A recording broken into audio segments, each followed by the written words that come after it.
নমস্কার বন্ধুরা, চৈতালির পাকশালা তোমাদেরকে স্বাগত। আজকে আমি একেবারে অনুষ্ঠান বাড়ির স্টাইলে পাবদা মাছের রেসিপি তোমাদের সাথে শেয়ার করব। তোমরা এইভাবে বাড়িতে বানিয়ে খাবে, খেতে কিন্তু খুব অসাধারণ হয়। গরম গরম ভাতের সাথে জাস্ট ফাটাফাটি লাগে।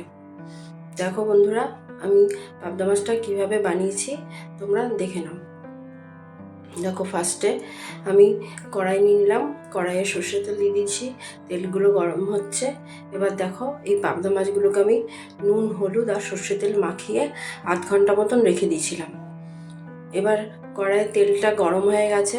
এবার আমি পাবদা মাছগুলোকে একটা একটা করে ছেড়ে দেবো। এই মাছগুলো না ভাজতে আমার খুব ভয় লাগে, কারণ মাছগুলো ফুটে ওঠে তো, তাই।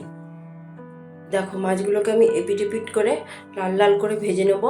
আমি সবগুলো মাছ ভাজা দেখাচ্ছি না, আমি দুটো মাছই ভাজা দেখাচ্ছি। এইভাবে আমি সবগুলো মাছ ভেজে নিয়েছি। দেখো, এই মাছ দুটো এপিট ওপিট ভালো করে ভাজা হয়ে গেছে। মাছগুলো এবার আমি তুলে নিচ্ছি। দেখো, এই মাছটা উঠছিল না, এই মাছগুলো খুব নরম হয়, যে এই জন্য আস্তে আস্তে তুলতে হয়, না হলে না মাছগুলো ভেঙে যায়। দেখো, এই কটা মাছ আমি ভেজে নিয়েছি লালচে করে। আমাদের বাড়িতে কিন্তু লাল লাল করে মাছ ভাজা হয়।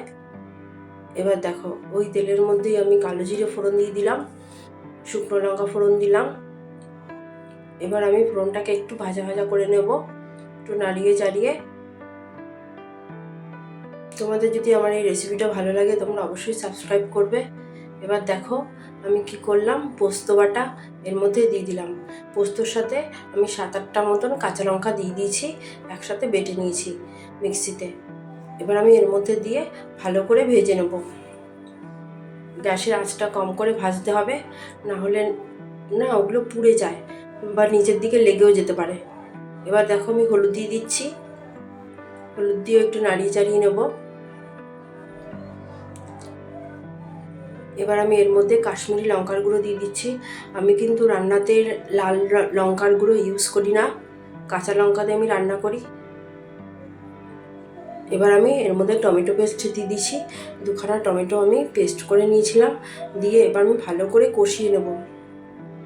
একটু সময় ধরে কষাতে হবে। এবার এর মধ্যে আমি চিনি দিয়ে দিলাম সামান্য পরিমাণে, দিয়ে ভালো করে নাড়িয়ে চাড়িয়ে নেব। দেখো, আমার কষানোটা প্রায় হয়ে গেছে। দেখো, সাইড দিয়ে তেল বেরিয়ে এসছে। এবার আমি এর মধ্যে সর্ষে দিয়ে দিলাম। কি সর্ষে বলো তো?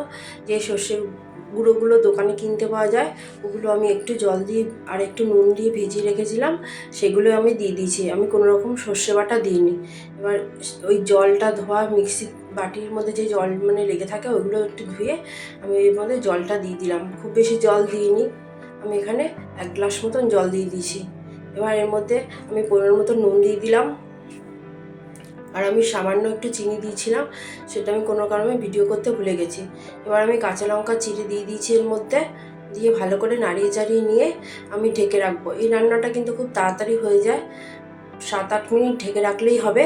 7-8 মিনিট পর ফিরে আসছি। এবার দেখো ঝোলটা কেমন হয়েছে।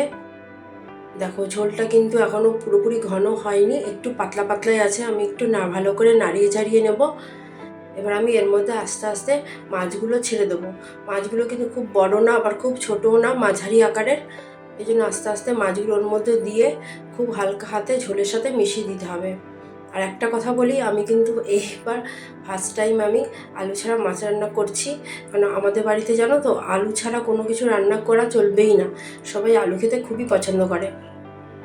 দেখো, আমি ভালো করে নাড়িয়ে চাড়িয়ে নিচ্ছি ঝোলের সাথে, যেন ঝোলের সাথে মাছটা ভালো করে সেদ্ধ হয়। এই রান্নাটা খুব তাড়াতাড়ি হয়ে যায়। দেখো, ঝোলের সাথে সব মাছগুলো ডুবে গেছে। এবার আমি কিছুক্ষণ ফুটতে দেবো, 5-7 মিনিট ফুটতে দিলেই হবে।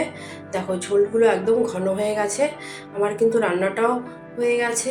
তোমাদের যদি আমার এই রান্নাটা ভালো লাগে তোমরা অবশ্যই সাবস্ক্রাইব করবে আর বাড়িতে বানিয়ে দেখবে, খেতে কিন্তু খুব অসাধারণ হয়। দেখো, খুব সুন্দর লাগছে দেখতে, খেতেও খুব টেস্টি হয়েছিল। তোমরাও বানিয়ে দেখবে। দেখো, আমি একটা বাটির মধ্যে নিয়ে দেখাচ্ছি।